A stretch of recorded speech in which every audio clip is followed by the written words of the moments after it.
Friends, പുതിയൊരു വീഡിയോയിലേക്ക് സ്വാഗതം കേട്ടോ. എല്ലാവർക്കും സുഖമല്ലേ? ഞങ്ങളുടെ വീഡിയോസൊക്കെ കാണണം, സപ്പോർട്ട് ചെയ്യണം കേട്ടോ. അപ്പോൾ ഇന്ന് ഞാൻ ഒരു വീൽ ചെയറിനെ പറ്റിയിട്ട് ഒന്ന് സംസാരിക്കാനാണ് വന്നത്.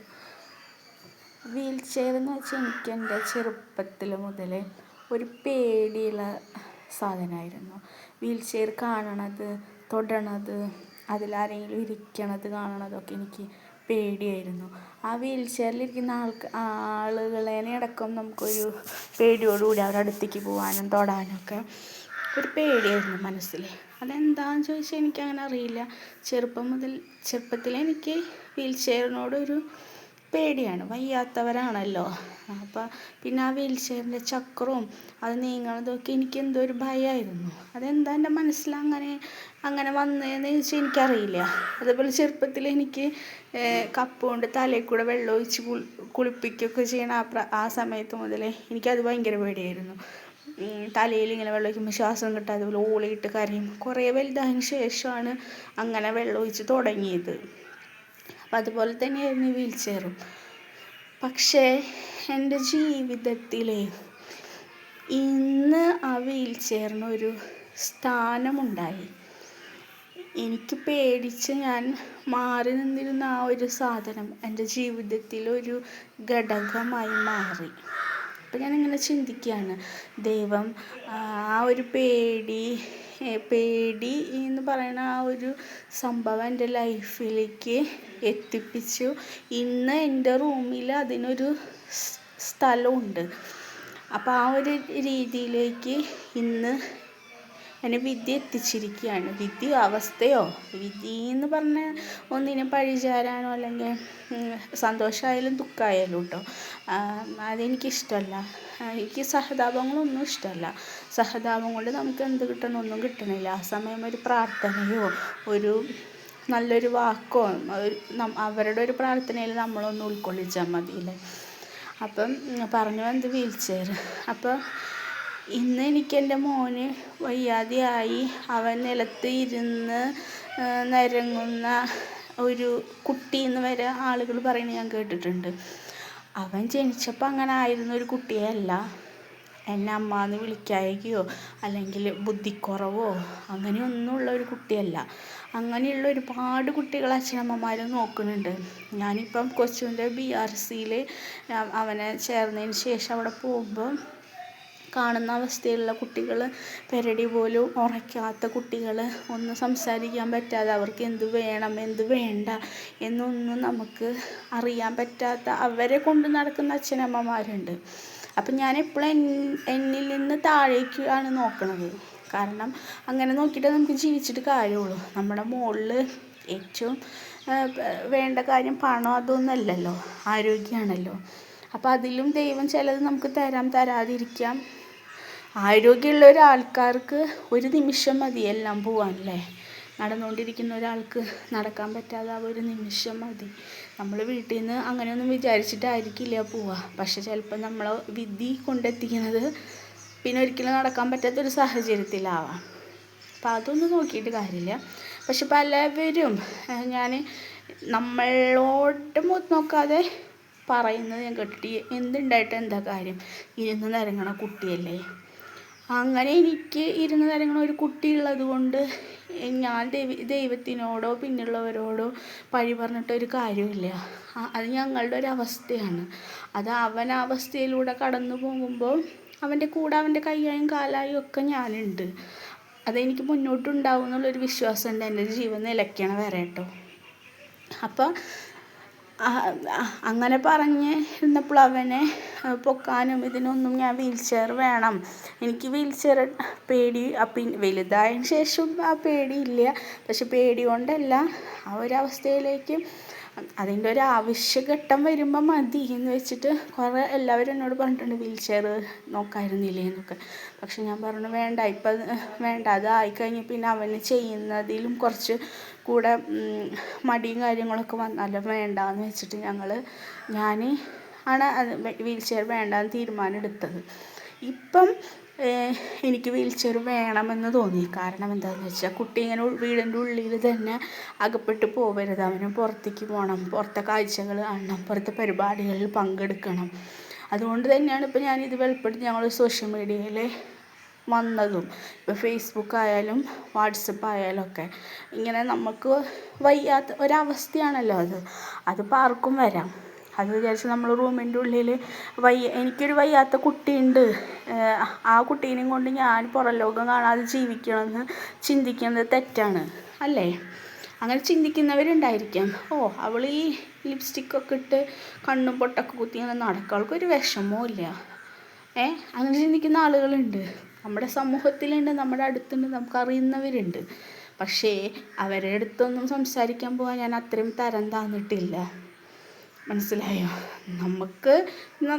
എനിക്ക് ജീവിക്കണ്ടേ, എൻ്റെ മോൻ ജീവിക്കണ്ടേ, ഇതിനേക്കാൾ അവശതയിൽ ജീവിക്കുന്ന ആളുകളുണ്ട്, അവർക്ക് ജീവിക്കണ്ടേ? ആരോഗ്യം എല്ലാവർക്കും ഉണ്ടായിന്ന് വരില്ലല്ലോ. അപ്പം അതൊക്കെ ഒന്ന് എല്ലാവരും ചിന്തിക്കണം.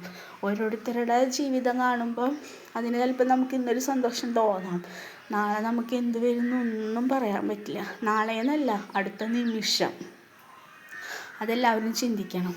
ഇപ്പോൾ വീൽ ചെയർ പിന്നെ ഈ ഒരു സമയമായപ്പോഴാണ് എനിക്കത് വേണം ഒരെണ്ണം അവനെ പുറത്ത് കൊണ്ടുപോകാനൊക്കെ എന്ന് വിചാരിച്ചിട്ട് ഇപ്പം വീൽ ചെയർ ആയി. അപ്പോൾ വീൽ ചെയർ ഇപ്പം ഞങ്ങളുടെ റൂമിൽ വീൽ ചെയറിനൊരു സ്ഥാനമുണ്ട്. അവന് ഒന്ന് പുറം കാണാനും പുറം ലോകം കാണാനും ഒക്കെ വീൽ ചെയർ വേണം. അപ്പോൾ ആ വീൽ ചെയറിനെ ഞാനിന്ന് സ്നേഹിക്കുന്നുണ്ട്. കാരണം എന്താണെന്ന് വെച്ചാൽ എൻ്റെ ജീവിതത്തിൽ ആ വീൽ ചെയറിന് ഒരു വലിയ പ്രാധാന്യമുണ്ട്. അപ്പോൾ ദൈവം എനിക്ക് പേടിയുണ്ടായിരുന്നൊരു സാധനം എന്നിലേക്ക് എത്തിച്ചു, എൻ്റെ മോൻ്റെ ജീവിതത്തിൻ്റെ ഒരു ഭാഗമാക്കിപ്പിച്ചു. അതൊക്കെ എന്താണെന്ന് ചോദിച്ചാൽ എനിക്കതിനൊന്നും ഉത്തരം പറയാനറിയില്ല. പക്ഷേ ഇങ്ങനെയാണ് വീൽ ചെയർ എൻ്റെ ജീവിതത്തിൽ ഇങ്ങനെയായിരുന്നു. ഇപ്പം എനിക്ക് ആ വീൽ ചെയർ കൊണ്ടുള്ള ഒരുപാട് ഗുണങ്ങളുണ്ട്. ഒരു വീൽ ചെയർ ഉള്ളതുകൊണ്ട് അറിയാമല്ലോ, നടക്കാൻ പറ്റാത്ത കുട്ടിയെ സംബന്ധിച്ച് നമുക്കൊരു വീൽ ചെയർ ഉള്ളപ്പം വളരെ നമുക്ക് അവനെ കൊണ്ടുപോകാനായാലും അവനായാലും അകത്ത് വേണമെന്ന് വെച്ചാൽ അതിലിരുത്തി കൊടുത്താൽ അവൻ അടുക്കളയിലേക്ക് വരാനും ഒക്കെ പറ്റും. അപ്പോൾ വീൽ ചെയർ നമ്മൾ ചിലതിനൊക്കെ നമ്മുടെ ജീവിതത്തിൽ പേടിച്ച് നിന്നാലും ചിലപ്പോൾ അതൊക്കെ നമ്മുടെ ജീവിതത്തിലേക്ക് ആ പേടിച്ചത് അല്ലെങ്കിൽ നമ്മൾ ഭയന്ന സാധനങ്ങളൊക്കെ ചിലപ്പോൾ നമുക്ക് നല്ലതായി തിരിച്ചെത്താം.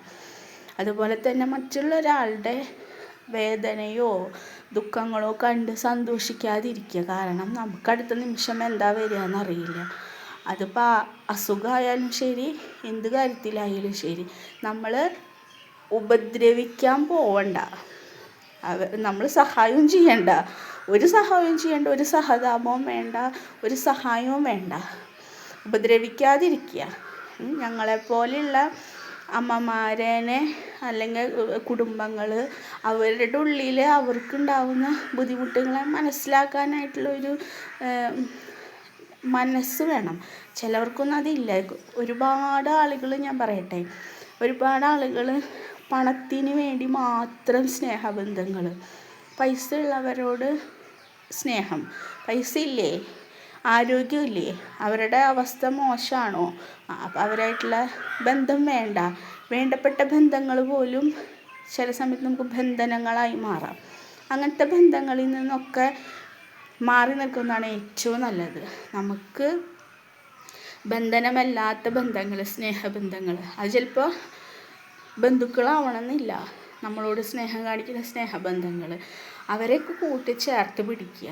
നമ്മളെ ചേർത്ത് പിടിക്കാനായിട്ട് രണ്ടാളുള്ളൂ, ഒരാളുള്ളൂ, അവരെ മാത്രം സ്നേഹിച്ചാൽ മതി. അവരോട് കൂടെ ചേർന്ന് നിൽക്കുക. അവരുടെ പ്രാർത്ഥനകൾ മതി നമുക്ക്, അല്ലേ? ഒരുപാട് പേര് കുശുമ്പുത്തിയാൽ അസൂയപ്പെട്ടാലും നമ്മൾ ജീവിക്കും, അല്ല? നമുക്ക് ജീവിക്കണ്ടേ? അപ്പോൾ ആരൊക്കെ എന്തൊക്കെ പറഞ്ഞാലും, ഇപ്പം ഉദാഹരണം പറയാം, ഇപ്പം ഞാൻ യൂട്യൂബ് ചാനലിൽ ഞങ്ങൾക്ക് ഫേസ്ബുക്കിൽ 10K ഫോളോവേഴ്സിന് മേലെയായിട്ടുള്ള ഒരു ഫേസ്ബുക്ക് പേജുണ്ട്. അപ്പം ഇതിലൊക്കെ ചിലപ്പോൾ ആളുകൾ നമ്മളെ കാണും, അവൾ എന്നിട്ട് ഇതിൽ ചെയ്ത് കൂട്ടണമെന്ന് നോക്കട്ടെ എന്ന് വെച്ച് വന്ന് കാണുന്നവരുണ്ട്. എങ്ങനെ കണ്ടാലും എനിക്കത് ഉപകാരമാട്ടാ, എനിക്ക് വാച്ചുണ്ടായും കിട്ടും, അത് മതി. പിന്നെ അതുപോലെ എനിക്കിപ്പോൾ പൈസ കിട്ടി തുടങ്ങിക്കഴിഞ്ഞാൽ അതിൻ്റെ ഡോളറായി എനിക്ക് വരും. അപ്പോൾ അത് നല്ല രീതിക്ക് കണ്ടാലും എന്നോടുള്ള ഇഷ്ടം കൊണ്ട് കണ്ടാലും എനിക്ക് ഉപകാരമാണ്. അപ്പോൾ ആളുകൾ പറയും, ഓ എന്താ അവളുടെ നടത്തം എന്നൊക്കെ ചോദിക്കണവരുണ്ടാവും. അപ്പോൾ എൻ്റെ നടത്തം എൻ്റെ ഇഷ്ടമാണ്, എൻ്റെ ഭർത്താവിൻ്റെ ഇഷ്ടമാണ്, എൻ്റെ മകൻ്റെ ഇഷ്ടമാണ്, എൻ്റെ വീട്ടുകാരുടെ ഇഷ്ടമാണ്. എനിക്ക് ഞാൻ പറഞ്ഞിട്ടില്ലേ, എനിക്ക് എൻ്റെ അച്ഛനും എൻ്റെ അമ്മയും എൻ്റെ സഹോദരനും എൻ്റെ ഭർത്താവും എൻ്റെ മോനും പിന്നെ എൻ്റെ ഇഷ്ടങ്ങളും, ഇത് മാത്രമാണ് ഞാൻ വില കൽപ്പിക്കുന്നുള്ളൂ. ഇവരുടെ അഭിപ്രായങ്ങൾ മതി എനിക്ക്. ഇവരുടെ സന്തോഷങ്ങൾ, ഏറ്റവും കൂടുതൽ എൻ്റെ മോൻ്റെ സന്തോഷം, അവൻ്റെ സന്തോഷമാണ് ഞാൻ ഓരോ കാര്യത്തിലും നോക്കുന്നത്. അവനെ സന്തോഷിപ്പിക്കുക, അവന് വേണ്ടി കാര്യങ്ങൾ ചെയ്യുക. അപ്പം എൻ്റെ ഒരു ജന്മം കൊണ്ട് ഇപ്പം എനിക്ക് 30 വയസ്സാവുന്നു, ഈ മാസമാവും. അപ്പം എൻ്റെ ഈ ജന്മം കൊണ്ട് എന്നെ ഡിപ്പെൻഡ് ചെയ്ത് ജീവിക്കുന്ന ഒരേ ഒരാൾ എൻ്റെ മോൻ മാത്രമാണ്. കാരണം ഇപ്പം അവന് 11 വയസ്സായി. അപ്പോൾ ഒരു 11 വയസ്സായ ഒരു കുട്ടിക്ക് എന്നെ ഹെൽപ്പ് ചെയ്യേണ്ട സമയമാണ്. മോനെ ഒന്ന് കടയിൽ പോയി വാ, അല്ലെങ്കിൽ മോനെ അമ്മയ്ക്കൊന്ന് അതെടുത്താ, അങ്ങനെ ഞാൻ പറഞ്ഞ് അവനെ എനിക്ക് ചെയ്തു തരേണ്ട സമയമാണ്. ഞാനിപ്പോഴും അവനെ കുഞ്ഞു കുട്ടി പോലെയാണ് നോക്കണത്. കുളിപ്പിക്കുക, അവൻ്റെ എല്ലാ കാര്യങ്ങളും ചെയ്തു കൊടുക്കുക, അങ്ങനെ ചെയ്യുന്ന ഒരു അമ്മയാണ്. അല്ലാതെ ഞാൻ അഴിഞ്ഞാടി നടക്കുക, അല്ലെങ്കിൽ അവനെ ഇട്ട് ഓരോ സ്ഥലങ്ങളിലേക്ക് പോവുക, അങ്ങനത്തെ ഒരു അമ്മയല്ല. ഞാൻ അവൻ്റെ കൂടെ അവൻ കാണാത്ത കാഴ്ചകളൊന്നും കാണാൻ ആഗ്രഹിക്കാത്തൊരമ്മയാണ്. മനസ്സിലായില്ലേ? ഒരുപാട് ആളുകൾക്ക് പലതരത്തിൽ നമ്മളെപ്പറ്റി ഇപ്പം നമ്മൾ വാട്സപ്പിലോ ഫേസ്ബുക്കിലോ ഒക്കെ സ്റ്റാറ്റസുകളിടും, നമ്മുടെ വിശേഷങ്ങൾ പങ്കുവയ്ക്കും. പുതിയ എന്തെങ്കിലും സംഭവങ്ങൾ നടക്കുമ്പോൾ വീഡിയോസൊക്കെ ഇടും. ഒക്കെ ചെയ്യുമ്പോൾ ആൾക്കാർക്ക് അവൾക്ക് ഇങ്ങനെ ആടിപ്പാടി നടക്കുകയാണ്. ആടിപ്പാടി നടന്നോട്ടെ, അതിനെന്തെങ്കിലും ആർക്കെങ്കിലും നഷ്ടമുണ്ടോ? ആർക്കെങ്കിലും എന്തെങ്കിലും പോണുണ്ടോ? ഇല്ല. അതെൻ്റെ സന്തോഷങ്ങളല്ലേ. ഞാൻ മനുഷ്യനല്ലേ, എനിക്ക് സന്തോഷിക്കണ്ടേ? ഞങ്ങൾക്ക് ഒരു അവസ്ഥയുണ്ടെന്ന് വെച്ചിട്ട് ഞങ്ങൾ മരിക്കണോ? അപ്പം അങ്ങനെയുള്ള കുറേ സമൂഹത്തിലെ ആളുകളെ പറ്റിയിട്ടാണ് ഞാൻ പറയണത്. ഒരുപാട് നല്ല ആളുകളുണ്ട് കേട്ടോ, നമ്മളെ എന്തിനും സപ്പോർട്ട് ചെയ്യുന്ന ആൾക്കാരുണ്ട്. അപ്പം ഞാൻ വീഡിയോസ് ഇടുന്നതിനായാലോ, ഈ ഇടും മോളെ, എന്തെങ്കിലും നിങ്ങൾക്കതൊരു ഒന്നല്ലെങ്കിൽ വേറെ ഒന്നും പൈസയൊന്നും ചിന്തിക്കേണ്ട, നിങ്ങൾക്കതൊരു നേരം പോക്കല്ല, അമ്മയ്ക്കും മോനും ചെയ്യേ, നല്ലതല്ലേ എന്ന് പറയുന്ന ഒരുപാട് ആൾക്കാരുണ്ട്. നല്ല അഭിപ്രായങ്ങൾ പറയണവരും ഒക്കെ ഉണ്ട്. അപ്പം നല്ല അഭിപ്രായങ്ങൾ പറയണവരും സപ്പോർട്ട് ചെയ്യണവരും തുടർന്ന് സപ്പോർട്ട് ചെയ്യുക. പിന്നെ എൻ്റെ കുറ്റം കണ്ടുപിടിക്കാനും എന്നെ മനസ്സിലാക്കാത്തുള്ള ആൾക്കാരുടെ ഒരു തരത്തിലുള്ള സഹതാപവും ഒന്നും എനിക്ക് ആവശ്യമില്ല. അവരൊന്നും വീഡിയോ കാണണമെന്നില്ല.